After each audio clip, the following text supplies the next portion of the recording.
समाजात घडणाऱ्या घटना पाहण्यासाठी निर्भीड निष्पक्ष चॅनल म्हणजे संपादक संजय कारंडे यांचं Ajinkyatara news channel. Ajinkyatara news चॅनलला लाईक करा, शेअर करा, सबस्क्राईब करा आणि कमेंटही करा.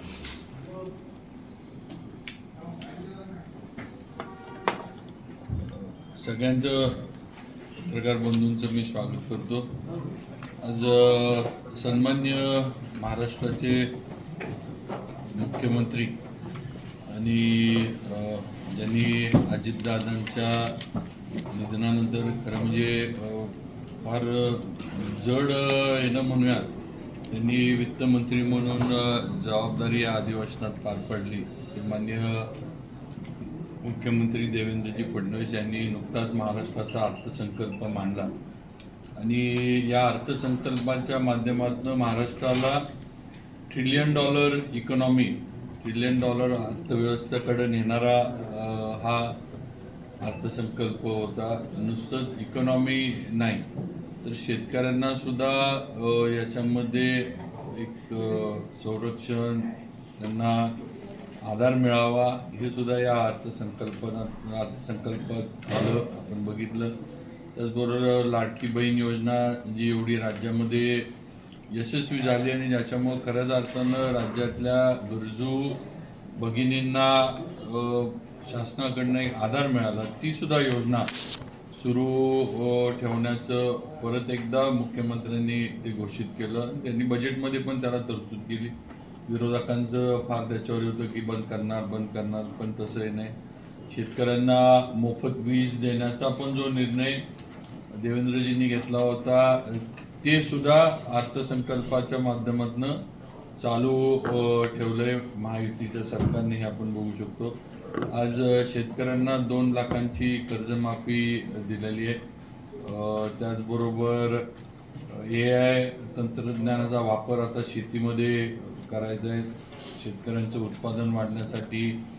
त्याचबरोबर जमीन मातीचा कस जो आहे, पोत जो आहे तो चांगला राहण्यासाठी आणि याच्या माध्यमातून कमीत कमी खर्चामध्ये शेतकऱ्यांना चांगलं उत्पादन शेतीचं त्यांच्या घेता यावं, हा प्रयत्न राज्य सरकारचा आणि मुख्यमंत्र्यांचा आहे. त्याचबरोबर महाराष्ट्राची अर्थव्यवस्था आणखीन मजबूत करण्यासाठी मेट्रोसारख्या सुविधा ह्या वाढवण्याचा निर्णय अर्थसंकल्पानं घेतला आहे. शहरी विकासाला प्राधान्य दिलं गेलं आहे. शहरी विकासामध्ये लागणारे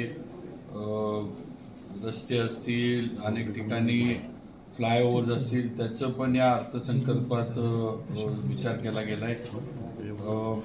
पहिलं गोष्ट सगळ्यात महत्त्वाचं, अनेक दिवसाचं जी चर्चेचा विषय होता आणि ज्याबद्दल विरोधक सारखे आरोप करायचे, तो विषय म्हणजे कर्जमाफीचा, शेतकरी कर्जमाफीचा.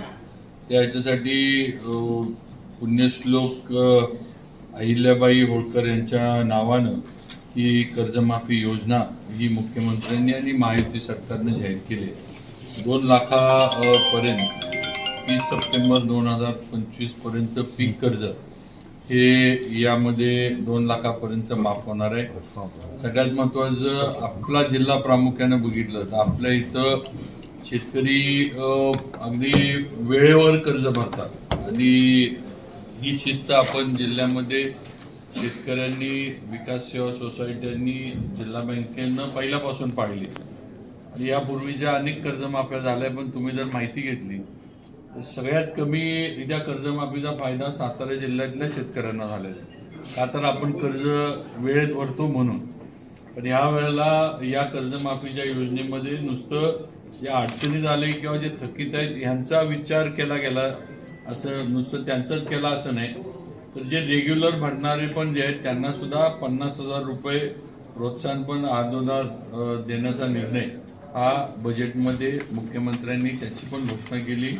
ही बाब तसं आपल्या जिल्ह्याला जास्त फायदेशीर आहे किंवा आपल्या शेतकऱ्यांना जास्त फायदेशीर आहे. आणि ही कर्जमाफी देताना त्याला जे असतील ते निकष वगैरे येतीलच, कारण शेवटी निकष प्रत्येकाला लावायला लागतात. निकष आणि थेट ही कर्जमाफी शेतकऱ्यांना मिळावी या दृष्टीनं मुख्यमंत्र्यांचा निर्णय आहे किंवा त्यांचा प्रयत्न आहे. नुसतंच बँकांना कर्जमाफी मिळावी आणि बँकाच मोठ्या व्हाव्यात आणि शेतकरी तसाच राहावा असं या कर्जमाफीच्या योजनेतनं होणार नाही. जे पूर्वी झालं व थेट ही कर्जमाफी शेतकऱ्यांना मिळाली पाहिजे या दृष्टीनं मुख्यमंत्री यांनी राज्य सरकार ही योजना आखण्याच्या दृष्टीनं प्रयत्नशील आहे. त्याचबरोबर मुख्यमंत्री मोफत वीज योजनेचं मी बोललोच, त्याला लागणारी तरतूद ही केलेली आहे. मुख्यमंत्री सौर कृषी वाहिनी योजना 16,000 मेगावॉटची क्षमता निर्माण करण्यात येणार आहे. त्याच्यासाठी लागणारं 100% कृषी पंपांना दिवसा वीज पुरवठा त्यामुळे मिळणार आहे.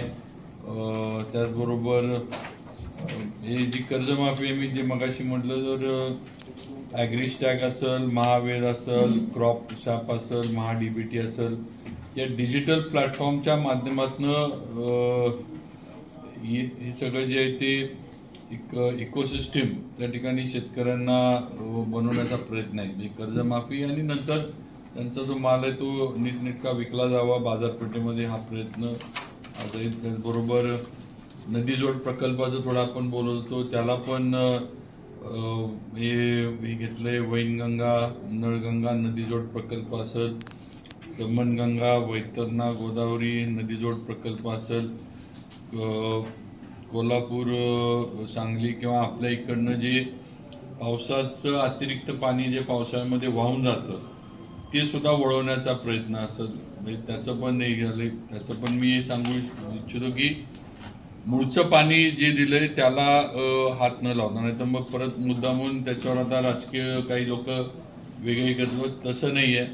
या याच्यामध्ये जे पावसाळ्यामध्ये अतिरिक्त पाणी वाहून जाते ते कर्नाटकात जातं, खाली समुद्राकडे जे जातं ते अडवायचं आणि ते आपल्या ज्या भागांना गरजेचं आहे त्या भागामध्ये अशी ही योजना आहे. शहरी भागातील पायाभूत सुविधांसाठी मागाशी मी म्हटलं तर मेट्रो नेटवर्क 1200 किलोमीटरवर नेण्यात येणार आहे. तसेच 6,000 किलोमीटरपेक्षा अधिकचे द्रुतगती मार्गाचे जाळे तयार करण्यात येणार आहे. मुंबई विमानतळ ते नवी मुंबई विमानतळ मेट्रोसाठी हे 8,022 कोटीपेक्षा पण तो मोठा प्रकल्प आहे. वडाळा ते गेटवे ऑफ इंडिया मेट्रो, त्याचबरोबर पुण्यामध्ये पुणे मेट्रो दुसऱ्या टप्प्यात खडकवासला ते स्वारगेट, हडपसर, खराडी मार्गाला मंजुरी देण्यात आली आहे. पुणे ते शिरूर उन्नत मार्ग, पुण्यामधलं ट्रॅफिक कंजेशन कमी व्हावं, पुणे ते शिरूर उन्नत मार्ग 53 किलोमीटरचा, तळेगाव चाकण उन्नत मार्ग 25 किलोमीटर आणि चाकण शिक्रापूर मार्गाचे 6 पदरीकरण. त्याचबरोबर शिरूर ते छत्रपती संभाजीनगर ग्रीनफील्ड महामार्गाचे नवीन अलाइनमेंट करून 6 पदरीकरण असे वेगवेगळे प्रकल्प हे प्रगती तर आहेत, पण मेन म्हणजे ट्रॅफिक कंजेशन पण पुण्यासारख्या मोठ्या शहरातलं कमी व्हावं म्हणून याला मान्यता जी आहे ती राज्य सरकारने किंवा बजेटमध्ये मुख्यमंत्र्यांनी त्याचा उल्लेख केला आहे.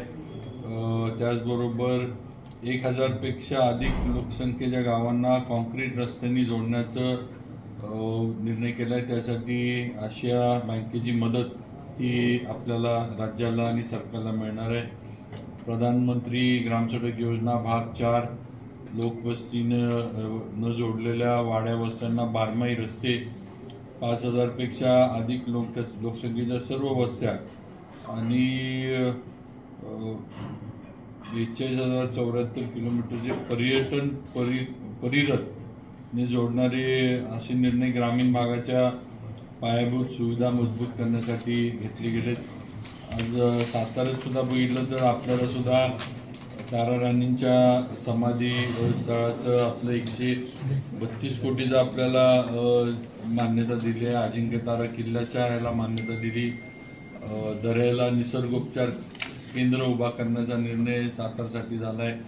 त्याचबरोबर जिल्ह्यासाठी म्हणजे त्याचबरोबर आपलं पर्यटन वाढावं म्हणून मुनावळे ते वासोटा या ठिकाणी आपलं रोपवे त्याचंही घोषणा ही मुख्यमंत्र्यांनी त्यांच्या बजेट स्पीचमध्ये केली आहे. आणि इतर मग डिपार्टमेंटकडनं आता माझं PWD डिपार्टमेंट मी बघतो, त्याची कामं असतील ती तर बजेटमध्ये आली ती चालूच आहेत. ग्रामविकास असेल, पर्यटन असेल, या सगळ्या हे वेगळ्या योजना येतील, वेगळं मिळत ते अजून अधिकच आहे. तेव्हा अशा पद्धतीनं हे पश्चिम महाराष्ट्र म्हणून म्हटलं तरी आपण किंवा कोल्हापूर सांगली पूर नियंत्रण प्रकल्पासाठी 2240 कोटी ची तरतूद आहे. नीरा कऱ्हा नदीजोड प्रकल्प, बारामती पुरंदरचं प्रकल्प घेण्यात आला आहे. पुणे लोणावळा रेल्वे मार्ग विस्तार, सातारा वासोटा किल्ला, कडगुनला महात्मा फुलेंचं स्मारक हे करायचं निर्णय मुख्यमंत्र्यांनी जाहीर केला. नायगावच्या सावित्रीबाई फुलेंच्या स्मारकाचा निर्णय जाहीर केला. असे अनेक काही कोकणातलं त्याचबरोबर कोकणातले बरेच प्रकल्प आहेत. मुंबई राज्यव्यापी मुंबई महानगरमध्ये पण मेट्रो मी मगाशी सांगितलं गडा ते गेटवे, 20 लाख झोपडपट्टींचा विकास, शहरांमधला जलवाहतूक, 340 किलोमीटरचे जलमार्ग निर्माण करणे ह्याचं ह्याच्यात धरलंय. अटल सेतू परिसरात 3री मुंबई उभा करण्याचं नियोजन हे शासनाच्या वतीने चालू आहे. वडाळा येथे startup innovation hub, Ladki Bahin योजना, लखपती दिदी अभियान, त्याचबरोबर UGCTचं नवी मुंबई इथं उभारणी असेल, एज्युसिटीचं नॉट UGCT एज्युसिटीची नवीन मुंबईतली उभारणी असेल, असे अनेक व सर्व समावेशक आणि सर्व विभागांना म्हणजे मुंबई प्रदेश असेल, मराठवाडा असेल, विदर्भ, पश्चिम महाराष्ट्र आणि महाराष्ट्रातल्या खऱ्या अर्थानं शेतकऱ्याला आधार देणारा हा अर्थसंकल्प सन्मान्य मुख्यमंत्री महोदय देवेंद्रजी फडणवीस आणि वित्तमंत्री आपले यांच्या माध्यमातून महाराष्ट्राला देण्यात आलेलं आहे. पण आपल्या जिल्ह्याचे ते आकडे माझ्याकडं आत्ता तरी नाही आहेत. पण शेवटी जे छोटे शेतकरी आहेत, तुम्ही जसं म्हणताय 7 HPच्या आतले, म्हणजे ते शेतकरी सगळे छोटे शेतकरी असणार, कारण छोटी त्यांची शेती पण मर्यादित असणार. कारण एक्झॅक्ट आकडा मी देऊ शकतो मागून, पण आज माझ्याकडे नाही आहे. पण माझ्या मते आता तुम्ही पण ग्रामीण भागात फिरता, आम्ही पण फिरत असतो, लोकांना मोफत वीज जी शेतकऱ्यांना दिली आहे त्याचा नक्कीच चांगला फायदा जो आहे तो मिळतोय असं आम्हाला तरी दिसते. आता नवीन म्हणजे ह्याच्यात धरून बळीराजा पानन रस्ते योजना महसूल विभागानं आता हातात घेतली आहे. ही पूर्वी म्हणजे पानन रस्त्याची योजना होती, पण आता महसूल विभागानं नवीन योजना ही परत ही केली आहे. त्याला साधारण 1000 कोटीची तरतूद पण आहे. कारण पानन रस्ते जसं बाकीचे रस्ते तसं शेतीच्या पानन रस्त्यांचा पण प्रश्न फार गंभीर आहे. कारण काही ठिकाणी थोडी गावातली मोठी लोक दंडेलशाही करून अतिक्रमण करतात. काही ठिकाणी शेतकरी पण आता रस्ता वापरत नाही किंवा नाही म्हटल्यावर बांध रेटून तो रस्ता नकाशावर जरी असला तर तो नाहीसा होतो. आणि मग शेवटी शेतीचा माल जो आहे तो काढायला किंवा शेतीमध्ये जायला यायला अडचणी, त्रास होणं, तक्रारी होणं. तर आता त्याच्यावर ही योजनाच काढलेली की याला 1000 कोटीतनं या पानन रस्त्यांच्या आता त्याच्या समित्या पण करायची सुरुवात झाली तालुका वाईज.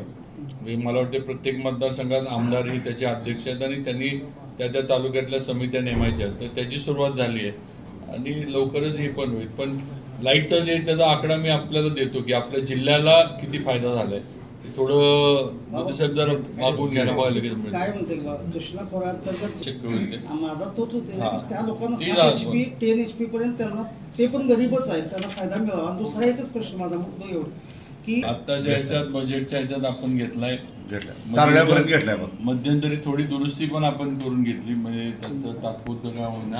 आणि आता पूर्ण रोड आपण नागठाणे ते तारळे पूर्ण रोड आपण बजेटमध्ये घेतलंय.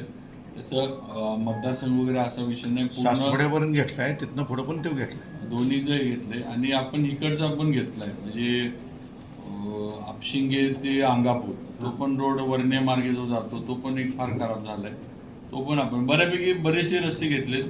आता काही पुढं हॅमचे रस्ते अजून मंजुऱ्या यायच्यात, ती योजना अजून थोडी मागे आहे. त्याच्या योजना यायच्यात, त्यात पण बरेचसे रस्ते आपल्या जिल्ह्यातले आहेत.